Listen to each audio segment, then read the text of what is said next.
All right, let's dive into one of the wildest, most visual books in the entire Old Testament, Zechariah. We're talking about a whirlwind of night visions, flying scrolls, mystical horsemen, a whole lot of crazy stuff. But if you can look past all that wild imagery, there's actually a super clear message of hope, justice, and renewal for a people who are literally trying to rebuild their world from the ashes. And it all boils down to this, right here. This one line, it's pretty much the key that unlocks the whole book. It's a direct, simple, powerful invitation. Before any of the prophecies, before any of the visions, this is the deal on the table. Come back to God, and He'll come back to you. So keep this in your back pocket, because we're going to see it echo through everything that follows. So here's how we're going to break it all down. We'll start with that foundational call to return. Then we'll get into the visions, first of justice, then of renewal. After that, we'll look at the incredible future promise for Jerusalem, and we'll wrap up with the ultimate climax, what the book calls the Day of the Lord. Okay, so first up, a call to return. Let's just paint a picture here. The prophet Zechariah is talking to people who've just come back from a long, painful exile in Babylon. They're home, and they're trying to rebuild the temple, rebuild their lives. But, morale is in the gutter, and the work is moving at a snail's pace. It's into this cloudy, uncertain atmosphere that Zechariah steps up with his first big message. And his message is basically a history lesson, but with a major choice at the end. He's saying, hey, don't be like your ancestors. He reminds them that their fathers ignored the prophets, did their own thing, and, well, it ended in judgment and exile. But for this new generation, standing there in the rubble, there's another option on the table. The cycle can be broken. The choice is simple. Are you going to repeat history, or are you going to rewrite your future? So with that choice hanging in the air, Zechariah gets plunged into this series of 8 visions all in one night. And these visions are kind of like he's getting a divine intelligence briefing, an assessment of the whole world and what God plans to do about it. In the very first vision, Zechariah sees these horsemen who've been out patrolling the whole earth, and their report is unsettling. They say the world is at rest. Now you think peace is a good thing, right? But hold on. This is the peace of complacency. The world's big powers are fat and happy while Jerusalem is still suffering. And this makes God furious. He declares he is jealous for Jerusalem and is seriously not happy with the nations that are just kicking back at ease. This is not a distant God. This is a God who's passionate about setting things right. And right after that, things get even weirder. Zechariah looks up and sees 4 horns. And, just like any of us would, he asks the angel who's guiding him a really simple question: what in the world am I looking at? And this question just pulls us right into the mystery with him. And the answer is pretty straightforward. These horns are the empires, the big political powers that have been beating down on Israel and Judah for years. Think of horns in the ancient world. They meant power, muscle, military might. So these 4 horns are basically the embodiment of every enemy that brought the nation to its knees. But here's the really cool part. For every destructive force Zechariah sees, a constructive one immediately pops up. So to deal with the 4 horns, 4 carpenters or craftsmen appear. And while you think of carpenters as builders, their job here is actually to dismantle. Their mission is to cast out the horns of the Gentiles. The message couldn't be clearer. The powers that scattered God's people, they're about to be taken apart.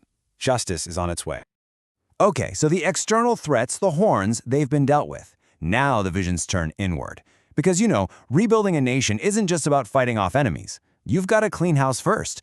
You have to purify the heart of the nation and its leadership. And that's exactly what these next visions are all about. And this next scene is super dramatic. It's like a courtroom drama. We see Joshua, the high priest, standing trial. He's literally wearing filthy clothes, which represent the sin of the whole nation. And Satan himself is there as the prosecutor. But God steps in. He shuts Satan down, calling Joshua a brand plucked out of the fire, basically someone who is saved from total destruction. Then his filthy clothes are taken off, his sin is gone, and he's given these beautiful new robes. It's this incredible picture of how forgiveness and a fresh start are possible, even for the leader of a broken people. And that leads us to maybe the most famous line in the entire book. It's given to the governor, Zerubbabel, who's in charge of rebuilding the temple.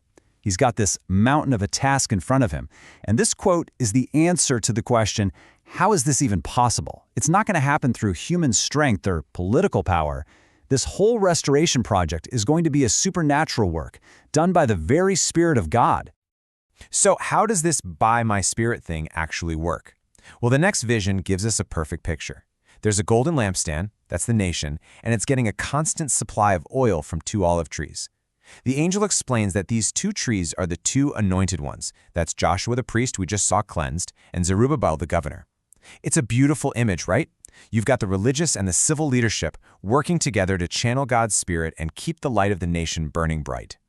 All right, so we've handled the enemies outside, we've purified the leadership inside, so now what? What does the future actually look like? The prophecies start to zoom out, shifting from the process of rebuilding to the promise of what's to come. And wow, what a promise it is. The future Jerusalem is going to be so overflowing with people that it can't even be contained by walls. So what about protection? God says, don't worry, I will be a wall of fire around her. And the life inside this protected city is just perfect peace. The streets are so safe that the elderly can just sit and watch the boys and girls playing in the streets. This is a complete 180 from the fear and desolation they came from. This vision of peace builds to the promise of a totally different kind of king. You know, most kings ride in on powerful war horses. This king, he arrives in humility, lowly and riding upon an ass. His kingdom isn't built on violence. In fact, he's going to get rid of the war chariot and the battle bow. He's a king who brings justice and salvation, and he literally speaks peace to the nations. It's a complete rethink of what power even looks like. Okay, get ready, because the book takes one final, super dramatic turn. The tone shifts. We start hearing about the day of the Lord.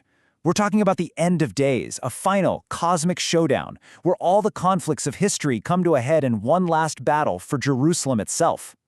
The imagery here is just wow. It's apocalyptic. First, all the nations of the world gather for one final attack on the city. But right at the last second, just as it seems like it's all over, God himself steps in to fight. He stands on the Mount of Olives, and the mountain literally splits in half, creating an escape route. This isn't just a battle, it's a world-changing geological event that ends with one clear outcome. The Lord shall be king over all the earth. So what happens after this huge, terrifying battle? You might expect total destruction, but that's not what we get. We get transformation. The survivors from the very nations that attacked Jerusalem will start coming there every year to worship. And living waters will flow out from the city, bringing life and healing to the entire world. The very center of all that conflict becomes the source of life for everyone. And then we get this one final, just breathtaking detail. The phrase, holiness unto the Lord, was originally inscribed on the high priest's turban, marking him as the most sacred person in the most sacred place. But in this new reality, that same phrase is going to be on the bells of horses, totally ordinary, everyday objects. Every cooking pot will be as holy as the bowls in the temple. The line between what's sacred and what's secular just vanishes. And that's really what it all builds to. That's the thought I want to leave you with.